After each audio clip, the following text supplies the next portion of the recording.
Hello, parish family and friends of St. Edward. This coming Friday is a very special day for the life of the Church. It's the celebration, the solemnity of the Sacred Heart of Jesus. And I just wanted to take a few minutes to speak about the Sacred Heart of Jesus. You know, as Catholics, we are so familiar with the image of the Sacred Heart of Jesus. But I just wanted to speak a moment about how the Church received this devotion in honor of the Sacred Heart of Jesus Christ. Where did it all begin? Well, probably the best place to begin thinking about devotion to the Sacred Heart of Jesus is back in the 17th century with a very pious nun named St. Margaret Mary Alacoque. And Margaret Mary related to us, to the Church, that one day while she was in her convent chapel, and she was praying before Jesus in the Blessed Sacrament, that something extraordinary took place in her prayer life. Suddenly, Jesus manifested himself from the tabernacle. And so Margaret Mary could see Jesus with her eyes.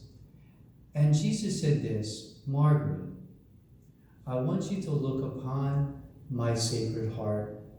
This heart that has loved mankind so much, and all that this heart receives in return is negligence and forgetfulness." Really, the Sacred Heart devotion is an appeal from God for the love of his creatures. Jesus is begging for his love to be returned. And so that's where really the beginning of the Sacred Heart devotion takes off in the Church.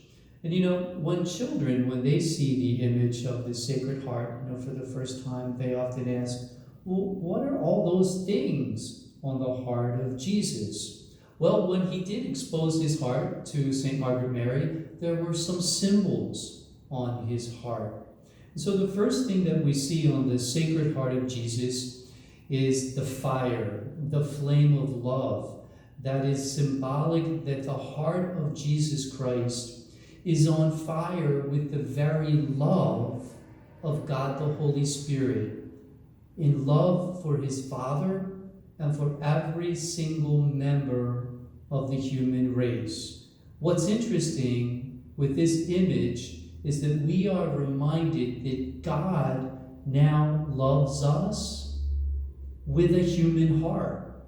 The Word made flesh, God the Son, now loves us with a human heart. And remember, when we say heart, coming from the sacred scriptures, the human heart stands for the entire person, for his interior life. So that's the heart of Jesus in love for God the Father, and on behalf of all humanity. We see on his heart a crown of thorns. A young child would say, well, I thought Jesus wore the crown of thorns on his head. Why is it on his heart? Because it is a reminder that our sinfulness not only caused pain to his body in the sacrifice of the cross, but also caused him interior suffering. Remember the interior suffering, the emotional, the psychological suffering that Jesus endured in his agony in the garden on Holy Thursday. So his suffering is not just physical, but also mental, emotional, and psychological. He felt our sinfulness in his heart. And then we see surmounted on the heart a little cross. Well, why does he have the cross in his heart? It's a reminder that he bore the cross in his heart long before he bore the cross on his shoulder on Good Friday, the sufferings that came along with becoming man.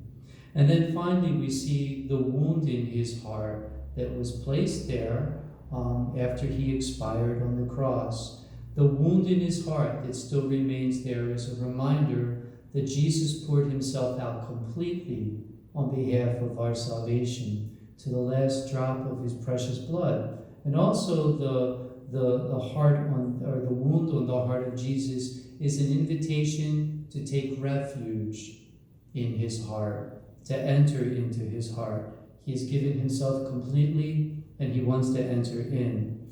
And oftentimes when we think of the Sacred Heart devotion, we think of the 12 promises that Jesus made to St. Margaret Mary for those who are devoted to his Sacred Heart. We often think of the promise he made for those who make the first Fridays of reparation, those who receive Jesus in the Blessed Sacrament on first consecutive Fridays of the month, that he would promise them that those people, when they pass away, they would not die without the sacraments of the Church. So that's a great promise, the 9 first Fridays. Also, he made a promise that he would bless those homes where an image of his Sacred Heart is exposed and honored within the family, within a religious convent, within a church, that he would bless that family. But also, there's something else that we often don't hear about. But Jesus also requested that an image of his Sacred Heart be worn. He told Margaret Mary Alacoque that he would like her to wear an image of his Sacred Heart, and that he would bless those who wear an image of his heart. And so St. Margaret Mary, she began to get to work right away, and she made her novices wear the image or the badge of the Sacred Heart, and she made many badges of the Sacred Heart to be distributed to people, and people realized that blessings were flowing upon those who wore an image of the Sacred Heart of Jesus. And so you can still purchase one of these Sacred Heart badges in any religious goods store. On the badge of the Sacred Heart, it says, around the heart, Sacred Heart of Jesus, thy kingdom come. And it says, cease, the heart of Jesus is with me. In other words, be quiet. The heart of Jesus is with me. Be quiet to the temptations that are assailing me. Be quiet to the anxiety, the discouragement, the noise of the world. Cease. The heart of Jesus is with me, or cease. I'm living in the peace of the heart of Jesus Christ. So you might want to think about getting one of these badges in honor of the Sacred Heart of Jesus. Put it in your wallet or wear it next to your heart as a constant reminder that you are a child of God, beloved of Jesus Christ. And also on this Friday, the feast of the Sacred Heart, you might consider consecrating yourself and your family to the Sacred Heart of Jesus. God bless you.